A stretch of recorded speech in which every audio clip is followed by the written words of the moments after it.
जय भीम दोस्तों। आज मैं आपको एक ऐसी सच्ची कहानी सुनाऊंगा जिसे सुनकर आप सोचने पर मजबूर तो हो ही जाएंगे कि आखिर एक इंसान के अंदर इतना ज़्यादा दिमाग कैसे हो सकता है, कोई इतना दृढ़ संकल्प वाला कैसे हो सकता है। तो दोस्तों, मैं जिस महापुरुष के विषय में बात कर रहा हूँ आप भी अच्छे से समझ रहे हैं और जान रहे हैं। तो आपसे बस इतना ही कहना है, इस वीडियो को कृपया अंत तक जरूर देखें, क्योंकि अंत में आपको एक ऐसी सच्ची घटना जानने को मिलेगी जहां बाबा साहेब ने एक ऐसे युवक की जान बचाई जिसे फांसी की सज़ा सुनाई जा चुकी थी। यह वीडियो हर कोई नहीं देखता है, बल्कि वही लोग देखते हैं जो बाबा साहेब के विचारों, संघर्षों और उनके महान कार्यों को दिल से समझना और जानना चाहते हैं। अगर आप भी ऐसे ही सोचते हैं तो यह वीडियो आपके लिए है। यह बाबा साहेब की सच्ची घटना उस समय की है जब बाबा साहेब डॉक्टर भीमराव अंबेडकर ने अपनी विधि शिक्षा पूर्ण करने के पश्चात 1922 में ग्रेज इन लंदन से बैरिस्टर एट लॉ की उपाधि प्राप्त की। उसके बाद 1923 में भारत लौटने पर उन्होंने बॉम्बे हाई कोर्ट में अधिवक्ता के रूप में पंजीकरण कराया और अपनी विधिक प्रैक्टिस की शुरुआत की। उन्होंने जैसे ही कोर्ट में कदम रखा तो कोर्ट के अंदर जितने भी वकील थे सभी ने बाबा साहेब को देखकर पहचान लिया कि यह वही व्यक्ति है जो महार जाति का है और यह आज काला कोट पहनकर हमारे कचहरी के अंदर आया है। इधर बाबा साहेब डॉक्टर भीमराव अंबेडकर अंदर जाकर बार काउंसलिंग ढूंढने लगे। सबके पास अपना बार काउंसलिंग होता है। बैठने के लिए बाबा साहेब को कोई ठिकाना नहीं मिला। अभी बाबा साहेब जगह ढूंढ ही रहे थे तो जो दूसरे वकील थे बाबा साहेब को व्यंग्यात्मक ढंग से बोले, अंबेडकर, तुम तो बहुत पढ़े लिखे विद्वान हो, तुम्हें क्या ज़रूरत है कचहरी के अंदर बैठने की। तुम कहीं बाहर भी अपना दुकान लगाओगे तो तुम्हारी दुकान चल जाएगी। लेकिन बाबा साहेब ने उनकी यह व्यंग्यात्मक बातों का बुरा नहीं माना और मुस्कुराते हुए बोले, तुमने सही कहा। और बाबा साहेब एक जगह जाकर साफ सफाई करके वहाँ बैठ गए। तब बाबा साहेब के पास छोटे मोटे केस आते रहे और रोजी रोटी चलती रही। हल्का फुल्का बिजनेस बढ़ा, कारोबार बढ़ा। और उसी दौरान एक व्यापारी और उसकी पत्नी, जिसका एकलौता बेटा था, उसको फांसी की सज़ा सुनाई गई थी। व्यापारी और उसकी पत्नी, पूरी मुंबई में कोई भी वह ऐसा वकील नहीं बचा जिसके पास ना गए हों। दोनों पति पत्नी जिसके पास भी जाते और जिसको भी अपने बेटे की फाइल दिखाते, व्यापारी के बेटे की फाइल देखते ही वकील मना कर देते और कहते कि आपका बच्चा नहीं बच पाएगा। दोनों पति पत्नी निराश होकर घर लौट आते। व्यापारी ने अपने बेटे को बचाने के चक्कर में काफ़ी पैसा खर्च कर दिया था। एक दिन व्यापारी और उसकी पत्नी उसी कचहरी के अंदर पहुंचे जिसके बाहर दलितों के मसीहा बाबा साहेब डॉक्टर भीमराव अंबेडकर बैठे हुए थे। और जब उस कचहरी के अंदर उस व्यापारी ने अपने इकलौते बेटे की फाइल को दिखाई तो किसी भी वकील ने उसकी फाइल नहीं ली। सभी ने इनकार कर दिया और कहा, इसका कुछ नहीं हो सकता, तुम्हारे बच्चे को कोई नहीं बचा सकता है। उस व्यापारी ने ऐसे ऐसे बड़े बड़े वकीलों को दिखाया जो कानून को अपना घर मानते थे, जो बोलते थे कानून तो हमारी मुट्ठी में है। ऐसे ऐसे वकीलों को फाइल दिखाए, लेकिन सबने फाइल देखकर इनकार कर दिया। और उस कचहरी के अंदर जो भी वकील बैठते थे उसने फिर से व्यंग कसते हुए बोला, तुम्हारा केस वह लड़ेगा जो बाहर बैठा हुआ है। महार जात का व्यक्ति, वह बहुत विद्वान है, वह लंदन से बहुत पढ़ाई करके आया है। वे बाबा साहेब पर व्यंग कस रहे थे, बाबा साहेब को चिढ़ा रहे थे। व्यापारी का मन रो रहा था। उसे आशा की एक किरण चाहिए थी बस, क्योंकि उसका एकलौता बेटा जिंदगी और मौत के बीच अटका हुआ था। और जब व्यापारी ने उस वकील की बात सुनी तो व्यापारी उसकी बात मानकर बाबा साहेब के पास पहुंच गया। बाबा साहेब के चरणों में गिरकर विनती करने लगा कि आप जैसे भी हो कुछ भी करके हमारे बच्चे को बचा लो, क्योंकि हम दोनों पति पत्नी का केवल वही एक सहारा है।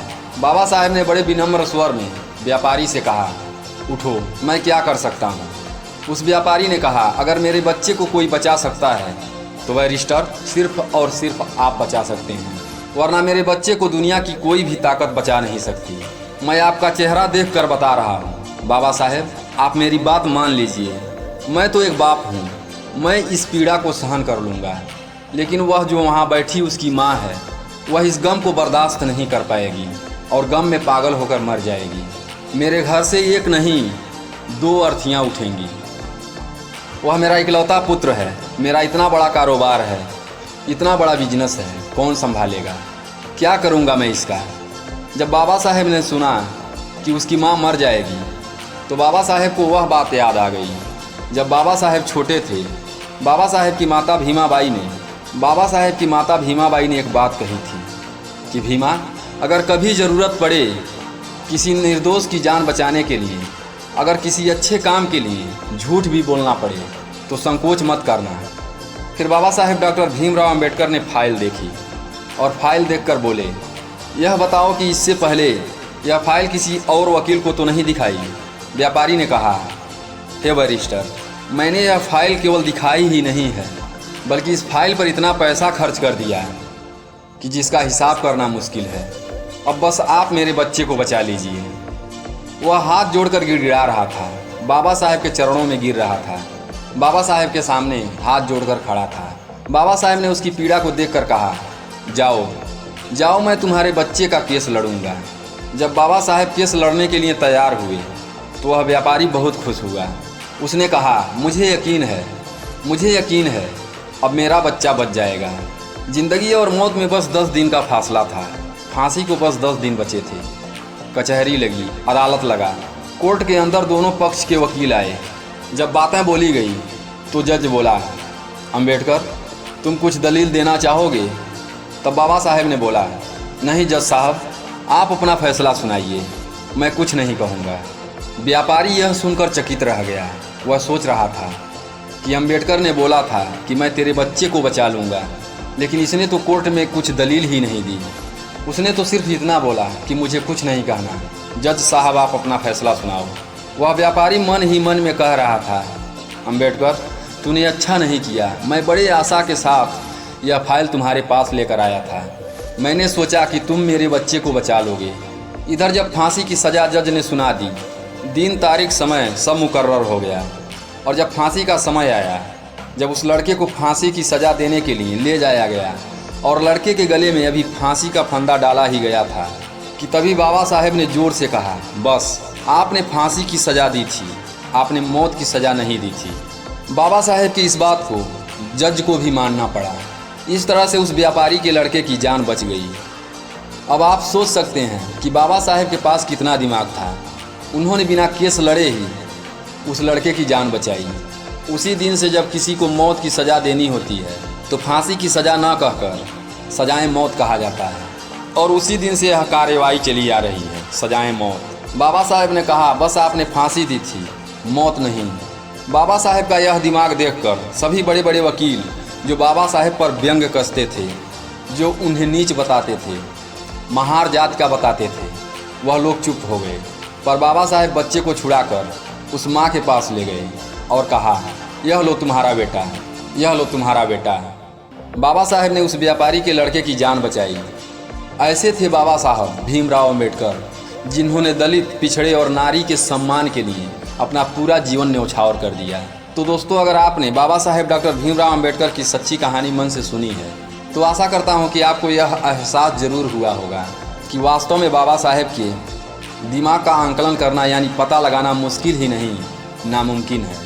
तो दोस्तों, आगे बस इतना ही कहना चाहूँगा कि वीडियो को लाइक करें और चैनल को सब्सक्राइब करके कमेंट में जय भीम ज़रूर लिखें और इस वीडियो को अपने दोस्तों के साथ ज़्यादा से ज़्यादा शेयर करें। फिर मिलते हैं बाबा साहेब के बारे में अच्छी जानकारी लेकर अगली वीडियो में। तब तक के लिए अपना ख्याल रखें, हमेशा खुश रहें। हमारे साथ वीडियो में अंत तक बने रहने के लिए धन्यवाद। जय भीम, जय संविधान।